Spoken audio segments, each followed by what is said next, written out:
We have viewer mail. I'm very happy about that. If you would like to send viewer mail, please send it to doug@riskandrewardtv.org, and I will do my best to answer your question. This week, we have Mark in Ann Arbor, Michigan. Thank you, Mark. Thank you. And he writes, I've heard two schools of thought regarding college 529 plans.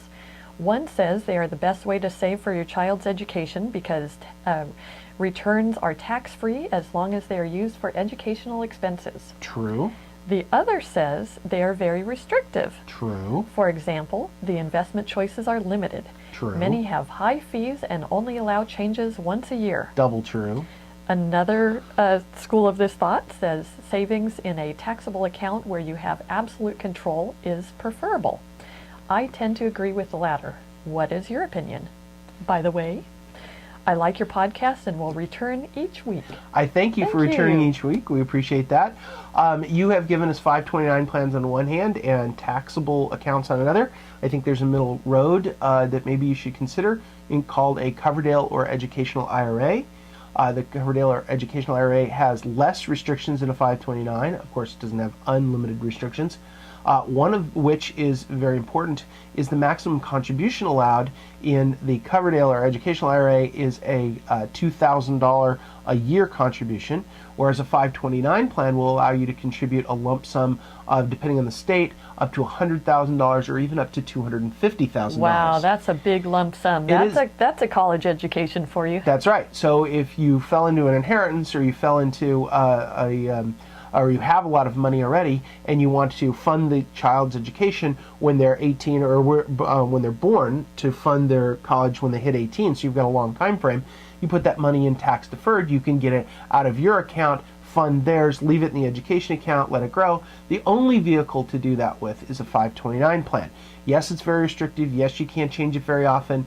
Yes, there's high fees that they're going to pay, but all of those are overcome because of the tax deductibility.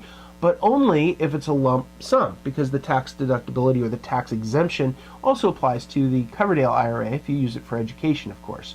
So think about the middle course of the Coverdell if you're going to dribble money in at $2,000 a year, the 529 for lump sum tax deductibility or tax deferment, and then of course you can also, as you said, have the complete flexibility to invest any other way you want.